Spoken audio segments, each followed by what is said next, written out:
Good morning to everyone. My name is Jagriti Tukral and today we are going to discuss the exercise of chapter number 8, that is body movements from class 6 science textbook.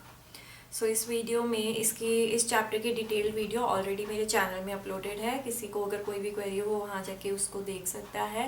And today we are going to discuss the exercise और we are going to solve the exercise of chapter number 8. आते हैं. यहाँ मैंने answers लिख रखे हैं. Question मैं आपको ऐसे पढ़ के सुना देती हूँ.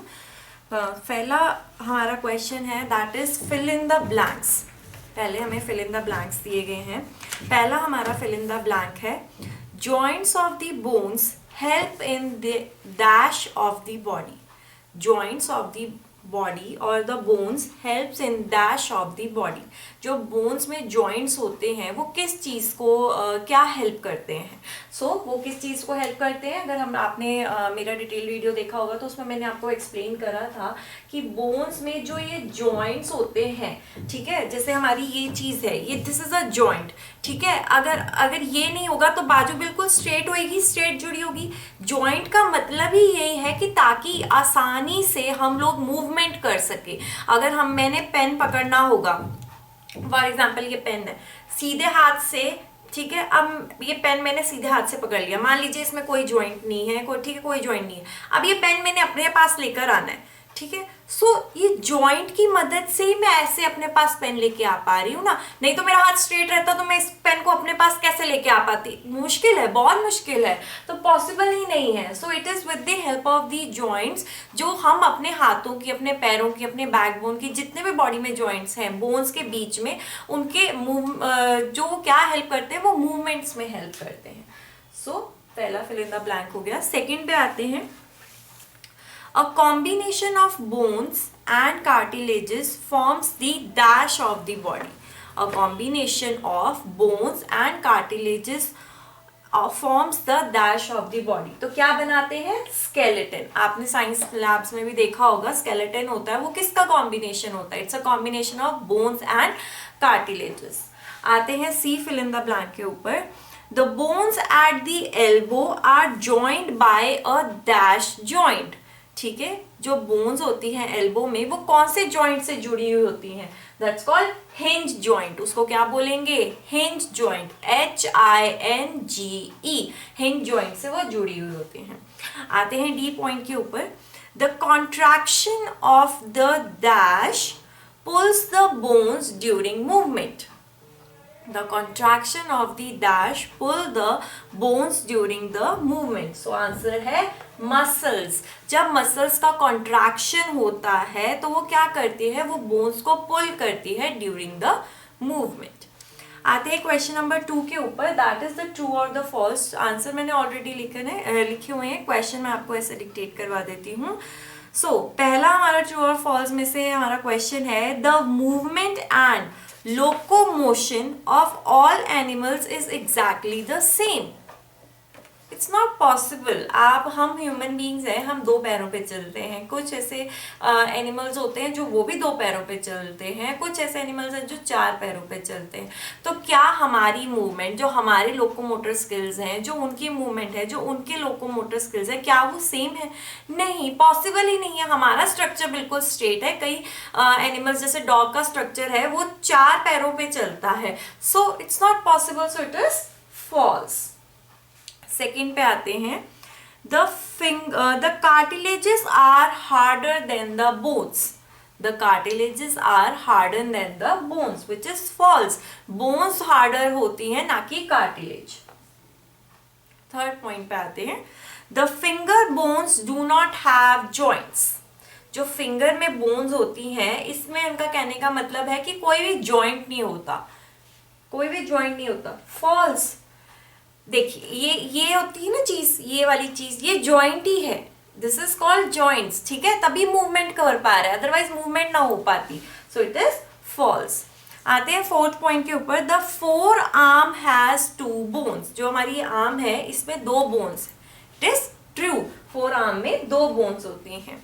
ई पॉइंट पे आते हैं. Cockroaches have an outer skeleton. Yes, it is true. Cockroaches, snails, इन दोनों के पास आउटर स्केलेटन होता है. So it is true. सो यहाँ पे आपके क्वेश्चन 1 एंड क्वेश्चन 2 होते हैं सॉल्व। आते हैं क्वेश्चन नंबर 3 के ऊपर, जो कि है match the following, match the column. Column 1 से कॉलम 2 की कुछ क्वालिटीज लिखी गई हैं, वो हमने मैच करनी है। सो ए, मैं यहाँ पे सीरियल नंबर लिख देती हूँ। ओके, ए है अपर जॉ। अब अपर जॉ के जितने भी क्वालिटीज आपको लगती है कि इनमें से मैच करती है, हमने वो मैच करनी है। So upper jaw is an immovable joint. Upper jaw is an immovable joint, so it is true. ठीक। Fish have fins on the body. Fish have fins on the body and also it have a streamlined body. तभी वो तैर पाती है, otherwise वो तैर ही ना पाए। ठीक है, so fishes also have a streamlined body and have fins on the body. Fins का मतलब होता है, ये मैंने फिश बनाई है,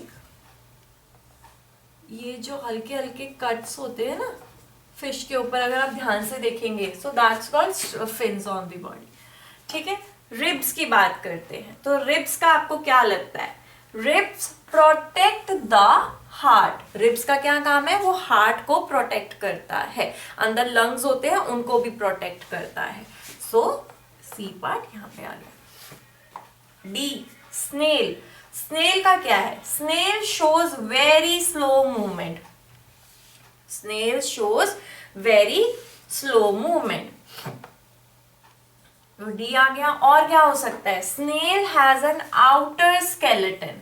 Snail has an outer skeleton. तो डी का भी पार्ट है। स्नेल का मैंने आपको बताया था, snail and cockroaches do have an outer skeleton. ठीक है, कॉकरोचेस की बात करते हैं, तो cockroaches also has an outer skeleton. ठीक है, तो ये ई पार्ट भी यहाँ पे मैच हो रहा है। सेकेंडली, ठीक है, they can also fly in the air. तो यहाँ पे क्या आ गया? E. They can also fly in the air. आपने कॉकरोचेस को फ्लाई करते हुए देखा होगा। तो यहाँ मैच का कॉलम आपका हो गया सॉल्व। आते हैं क्वेश्चन नंबर 4 के ऊपर। Question number 4 is divided into 3 parts. Let us see. First A, हमारे पास क्वेश्चन पूछा गया है, what is a ball and a socket joint. Ball और सॉकेट जॉइंट का क्या मतलब होता है? तो आंसर मैंने नीचे लिख रखा है, in this joint the rounded end of one bone का एक rounded end होता है, it's like this। ठीक है, ये क्या करता है? जो ये rounded end है, ठीक है, it fits into the cavity of the another bone। ठीक है, यहाँ पे एक cavity बनी होती है इसी के साइज की, ऐसे, तो ये फिट हो जाती है। तो that's called the ball and the socket joint. Ball and the socket joint. I hope you all are getting my point. Ball and socket joint क्या होता है? ठीक है, आपकी एक बोन होती है, उस दूसरी बोन में होगी हल्का सा शेप बना होगा, ये उसमें फिक्स हो जाएगी और वो आपका क्या बन जाएगा? Ball and the socket joint. Example क्या है इसके? Shoulder joint. ये आपका जो शोल्डर है, it's example of the ball and the socket joint. आते हैं क्वेश्चन नंबर 4 के बी पार्ट के ऊपर। हमारा क्वेश्चन नंबर 4 का बी पार्ट हमसे क्या पूछ रहा है? Which of the skull bones are movable. ठीक है, हमें ये पता है कि हमारा जो अपर जॉ है वो इमूवेबल है, पर हमें ये नहीं पता कि स्कल बोन्स में से कौन सी ऐसी बोन है जो कि मूवेबल है। तो आंसर है लोअर जॉ। जो आपका ये लोअर जॉ होता है ये मूवेबल होता है, जो अपर जॉ होता है वो मूवेबल नहीं होता है। तो अगर आपसे कोई पूछे स्कल जॉ में कौन सा वाला जॉ मूवेबल है, तो you can say the lower jaw is movable. अगर कोई आपसे पूछे कौन सा वाला जॉ आपका कौन सा वाला स्कल बोन आपका मूवेबल नहीं है, तो आप you can say the upper jaw is immovable. आते हैं क्वेश्चन नंबर 4 के सी पार्ट के ऊपर। Why can our elbow not move backwards. हमारी एल्बो पीछे क्यों नहीं मुड़ सकती? सोचिए क्यों नहीं मुड़ सकती पीछे? क्योंकि हमारी एल्बो में है हिंज जॉइंट, जो कि इसको फोर्स करता है कि ये that is forth movement, only a back and a forth movement ही शो करे। So our elbow can not move backwards. So क्या लिखा है मैंने? Our elbow has a hinge joint.